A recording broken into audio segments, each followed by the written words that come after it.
come along as we gear up, load up, and head up 13,000 feet above the earth.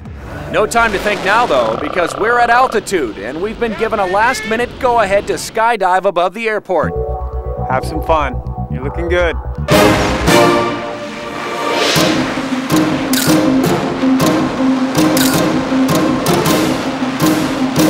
you kidding me?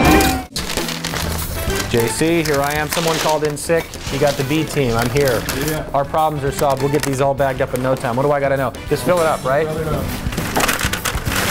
That could be thrown 20, 30 rows, right? Yeah. Okay. We need to bag 500,000 peanuts for just one game. And my 6-hour shift has just begun. 6 hours bagging pallets and pallets loads of peanuts. What do they pay you? Peanuts? It's got to be peanuts, right? Fold, twist, roll. That's what I like to do. It's going to get packed. The hours grew long. And patience short. I'd better leave it to the pros. And next time you're at Safeco, crack one for the peanut packers, helping fill the stadium, one bag at a time. The place was called by all the locals Walt Disney's Wild Animal Ranch. After Walt Disney's death in 1965, the movie business needed less and less of the BB's animals and their scenery. And almost as suddenly as the lights, cameras, and sets arrived on the property, they were abandoned. They left it here, cameras and everything. We've got them yet. The BBs were amazed at their inheritance. He said, "You can have them all.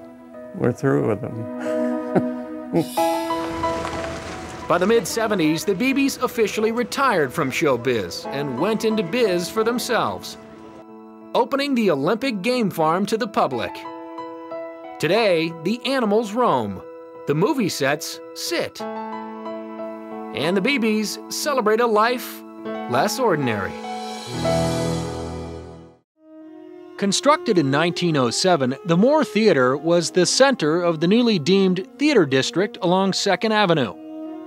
Through many decades of transformation and renovation, the Moore stands as a popular relic and busy stage to world-class performers like Daniel Bernard Romaine, who's warming up for a show tonight at 8 p.m. And for the first time, the walls of the Moore can talk. Guided tours will take you deep into the heart of this centurion. Below the stage, below the auditorium, and we're going to see dressing rooms and workspaces that the public never gets to see. This exquisitely detailed and lavishly decorated theater hides a gritty and often curious underbelly. You see it's got an interesting little elevation to it, but we had to capture all the space we could for our performers underneath the stage. Well, thrones should be raised. Yes. Darkened catacombs reveal lost secrets. And here we have a little hidden passageway. Oh, yeah. Often leading to even more darkened and more forgotten places. Wow.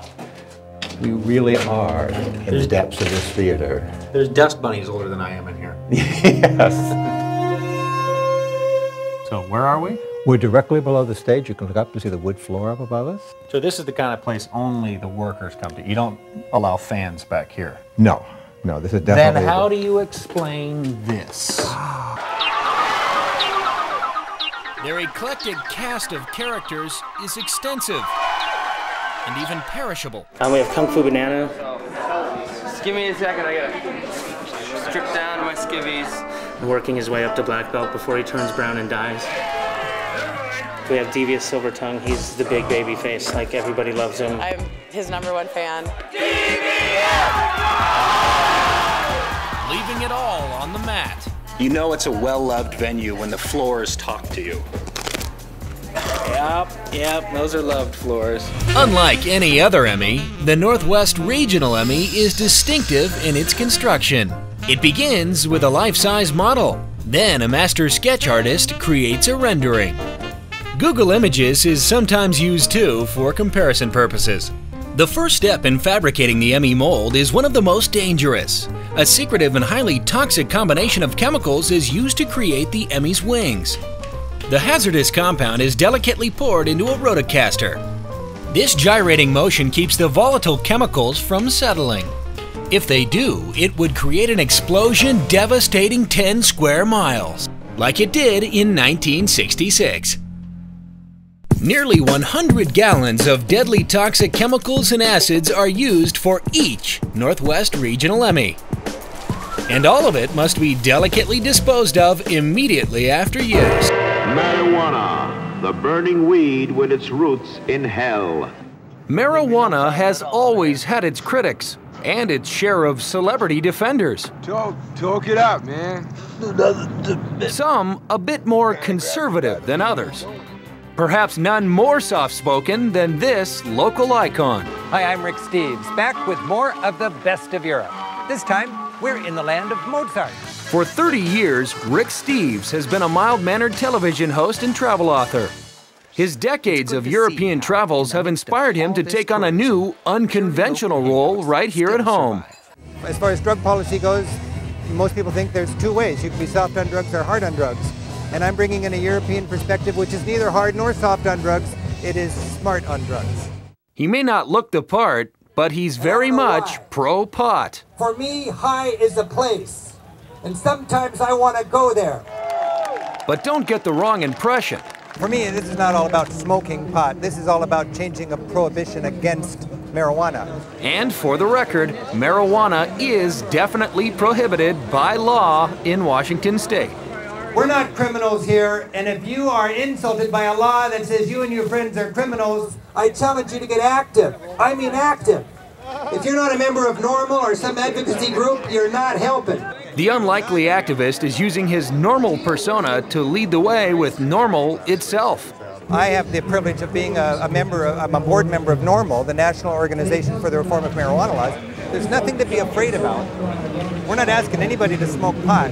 We're just saying stop arresting people that do. At events like Seattle's annual Hemp Fest, Rick is a welcomed face of credibility. You think that your involvement in events like this and you coming out and not speaking on behalf of something that may not be that popular sort of gives you a street credibility of sorts with a younger generation? A lot of folks going, hey, Rick Steves, man! It's a very funny thing because I'm sort of the straight guy here, you know? Straight and narrow in appearance, but broad-minded. Many see him as a rock star in corporate attire. There you go. Thank you very much. It's my pleasure. I appreciate it. For $5, he'll play Stairway to Heaven for you.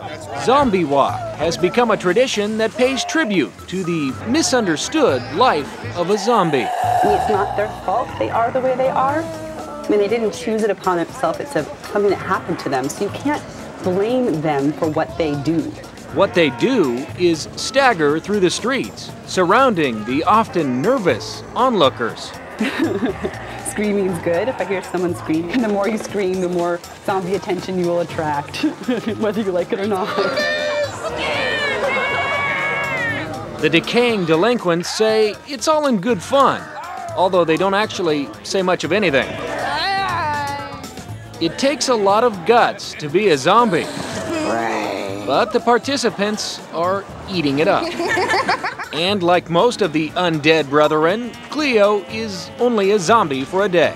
I'm a jewelry designer. So the next time you see a mass mob of zombies wandering the streets, don't be too quick to judge. Well, I'm a computer programmer. I'm an engineer at Boeing. I'm a family counselor.